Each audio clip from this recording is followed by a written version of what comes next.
leaving. Let me ask you this. As far as people leaving from your house, what was sort of the order of how people left and when people left? I believe Brian Higgins left first, approximately 1:30ish. Then Jennifer and Matt and Brian's two friends left 12:45, 12:50.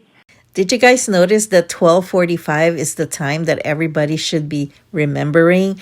And so when asked a different question at a different timing, she blurts out 12:45, even though she meant 1:45 or 1:30, whatever it is. And because that's the number that she has to always have to be sticking to, and everybody has to be sticking to, and that's why it's getting jumbled in her head, because this woman is not used to lying. I'm sorry, but she's just a housewife minding her own business every day, day in and day out. And then, 1:45, 1:50, I'm sorry. And then Caitlin was probably closer to 2. When your daughter Caitlin left, who, if anyone, was left downstairs and sort of awake between yourself and the other people that lived there? Just me. So your son and your husband have both gone up to bed at that point? Yes.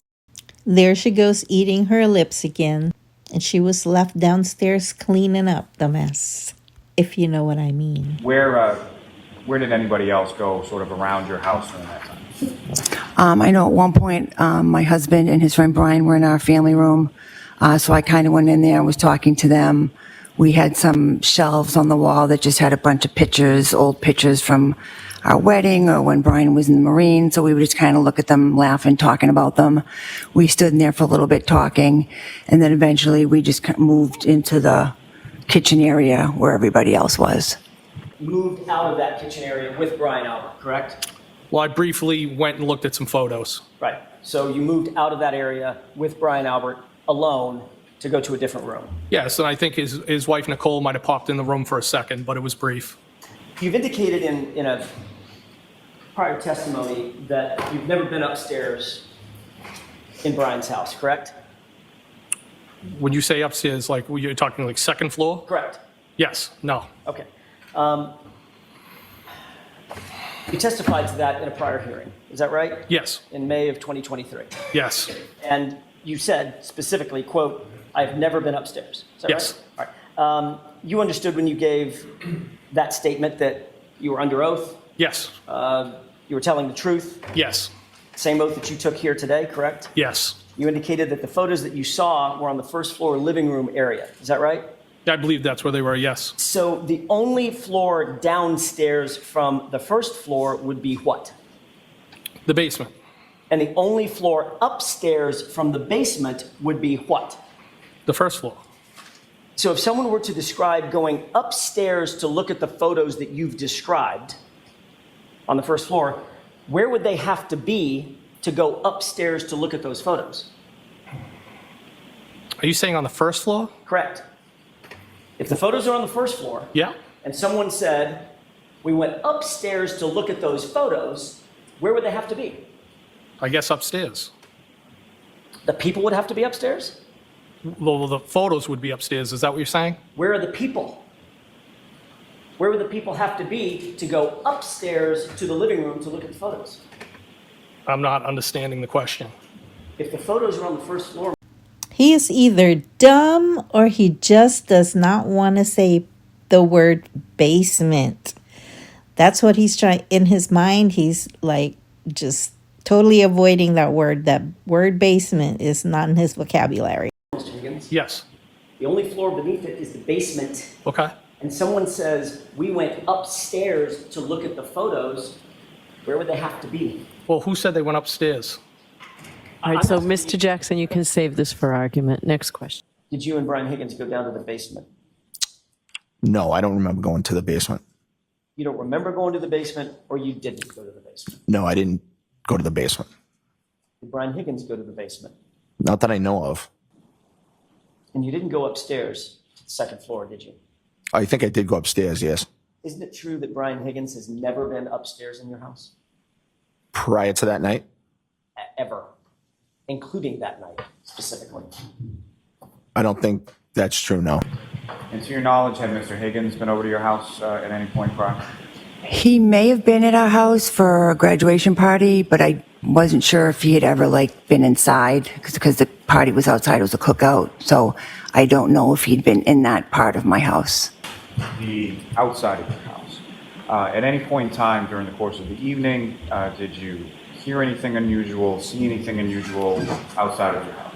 I didn't. At any point in time, did you go, were you aware of anybody coming to your house that didn't come in?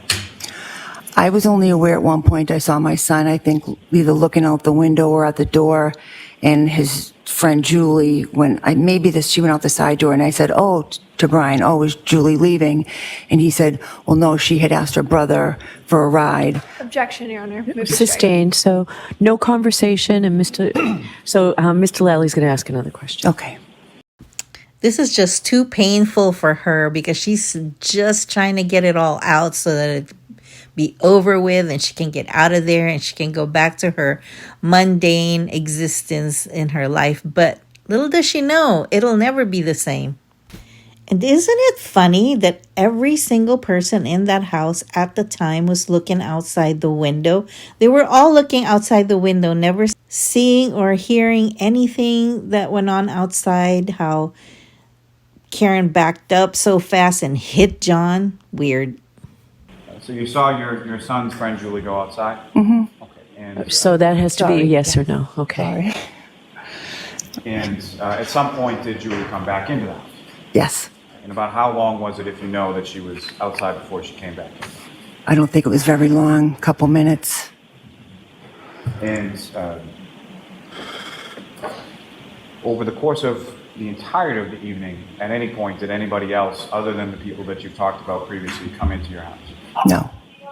And specifically, John O'Keefe or Karen Reed that you saw at the bar earlier that night, at any point in time on the evening of the 28th or the early morning of the 29th, did either of those people come into your house? No, they never came into my home. And at any point in time, even on that evening or that early morning of the 29th, were you aware that they were coming to your house? Before I show you what she's going to say next, I want you to listen to her and how she's going to lie and say that, no, I didn't know. It's her house, and Jennifer will not invite those people that she barely knows. She said she's met him that night to come to her house without asking permission or her knowing that they've been invited into the house. So how can she sit there and say, no, I did not know? And also at the same time that she's saying this lie, she's pushing hair out of her face that's not in her face. And that's just because she's lying. She just the nervousness of telling a lie. She's making gestures with her hand, trying to comfort her face and doing all. That's what people usually do when they're lying. They don't want you to see their eyes when they say it. So they try to like distract you, pulling something off of their face and trying to cover it up. And you'll see it on the next part. I actually wasn't. I think when I was in the other room with my husband and his friend, I had missed the conversations about Jennifer reaching out with John or her texting him and him texting her about where we lived. I didn't even realize that was happening, that they had any intention to come. Let me ask you a little bit about sort of going back to the waterfall just for a brief moment. Over the course of your time there, how would you describe sort of the tone or how was everybody at the waterfall? It was fine. It was a nice night. It was nothing out of the usual, just had a good time. So nothing abnormal, no arguments, no fighting or anything like that? No. But yet they think that Karen Reed backed into John at 24 miles per hour, killed him, left him out there to die. They didn't hear anything. Everybody was looking outside, heard nothing, seen nothing. And these people just did not think this through. This is the reason why Karen Reed is a free woman right now. But just the hell that they put her through, it's just inconceivable. And they all need to go to jail. Thank you for watching, guys. Make sure you hit that like button. Make sure you subscribe because I will be covering a whole bunch of other things more than just the Karen Reed trial. But here she is with that big sideways smile, thinking that finally it's over. I can go home back to my old mundane life. I don't think her life is going to ever be the same ever again. Bye, guys.